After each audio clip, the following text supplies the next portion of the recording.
woman I'm becoming doesn't chase, I attract. I'm not perfect, but I'm evolving, and it's been beautiful, but it's also been like super uncomfortable all at once. When I see you, I really want you.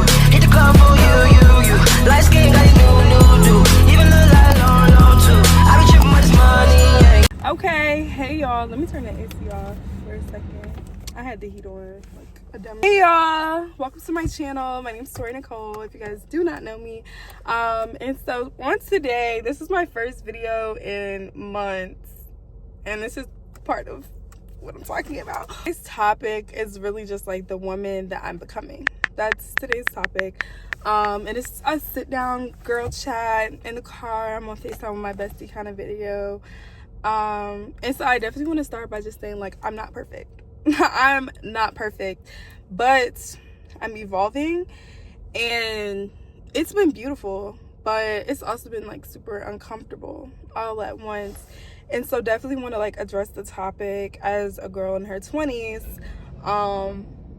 because I feel like a lot of people try to like make it seem like 20s is like too young to really know anything, but really your 20s, you're like a butterfly, and you start as a caterpillar, and then you make the cocoon, and then it's a whole thing. So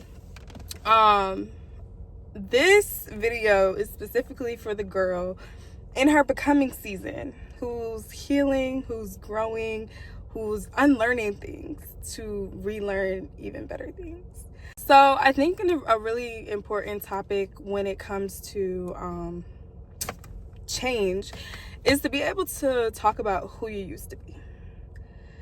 And so the spirit that I'm trying to unlearn and grow from is a spirit of laziness, a spirit of procrastination. I always tell myself, like, you know what, the Lord rested, but I was resting 24/7, and so I wasn't getting anything done. I wasn't being productive, or I would do stuff at the last minute, and I wasn't producing like that best work that I possibly could. You know, I thrive at doing stuff at the last minute. I do my best work when but that's a bad that's not good. Like, that's not good.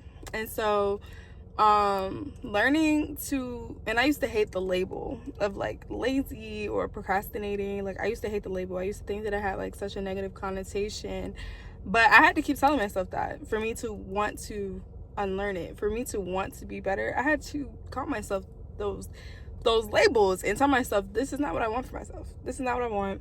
I used to be a people pleaser. People would ask me to jump, and I would jump. I wanted people to like me. I wanted people to see my worth, see my value, and what I could bring to the table. But in the long run, that does nothing for you. Like, I was saying yes to other people, but then I was being lazy with myself, and I wasn't being as productive as I could have been. And then another thing is just being an overachiever. I used to do so much. Like, I used to be Queen of You chapter president, peer health mentor, in Delta Sigma Theta Sorority Incorporated. I had multiple roles in there. I'm doing community service. I'm taking on 18 full credit hours. I'm still trying to work 12-hour shifts during the week. I'm trying to go to the gym. Like, I was doing too much, and I was producing too little, to the point where like I realized that I have to step back. I have to step back, and I have to learn to, while yes, I want to enhance my resume, while yes, I want to put myself out there and help my community, I have to make sure I'm helping myself first. And one thing that has came up recently for me is just the thought of just like, I have to show up for myself and pour into my own self-worth before I can do anything with a relationship or a friendship or anything like that. Like, I didn't do it today, but I'll do it tomorrow. And then I just kept pushing it. And then I would finally do the task at the last minute, and it takes me like 20 minutes. And I'm like, I could have did this on Monday and been stress-free all week. But meanwhile, I've been stressing, telling myself I have to do it. It took me 20 minutes. Crazy. And I felt like I just wasn't giving myself enough time. But yeah, so that's the person I was. And so the woman that I am becoming listens to God more than she listens to the world. The woman I'm becoming listens to God more than she listens to the world. I try to do my Bible studies. I go to church. I'm praying. I'm listening to podcasts. I'm listening to these different things. I'm absorbing his word, because if you really look at it, and my favorite book of the Bible is actually Proverbs, because Proverbs tells you exactly what to do from a young perspective. It's actually written as instructions for a young woman. It's written as instructions for a young adult in general, and how to approach life, how to approach the word, how to approach everything. You read different books in the Bible and you will probably get your answer right there, but you have to know how to read it, and you have to know how to study it and actually apply it to your life. So when I do my Bible studies, I don't just read it and call that Bible study. I read it to understand it. I write it down. If there's a quote in the Bible that has stuck out to me, I'm writing that down. I'm asking, I actually use ChatGPT, and I get quite like personalized questions that I then write my answers to. If there's words I don't know, like I read it. I have a study Bible, so like it has questions in there. It has extra little excerpts and like where timelines fit. Like, it's important to actually study your Bible, and then you will understand. And don't listen to the world. Like, the world is full of bad influences, consequences, everything. So don't listen to the world more than you listen to God. The woman that I'm becoming still cries, but I pray through it now. I still have bad days. I still have days of feeling like I don't know where I am, or I still have days of like trying to figure things out. I still have days of being sad. I still have days of being mad. And on those days, I pray through it though. I talk to God and let him know, like, this is what's going on, but I know that you're right here, and that I'm feeling this way right now, but I won't feel this way tomorrow. And I think that's also like really important to understand, is like, while yes, it hurts, things hurt, life hurts, nobody's perfect, but as long as you are showing up for you, even if you gotta have a cry, a mental breakdown, whatever, pray through it, and I'm sure life will be chef's kiss. God wants to see that you're willing to come to him in the midst of trouble. God is willing to see that you're willing to come to him when there is no trouble. The woman that I'm becoming knows her worth, even on bad days. I've really sat down and figured out my own boundaries. I've really sat down and figured out what I liked and what I don't like. And when you do that, like, you have a spirit of conviction to a certain extent. I don't go have fun without making sure my Bible study's done. I don't do XYZ without making sure I'm still like getting my goals and stuff done as well.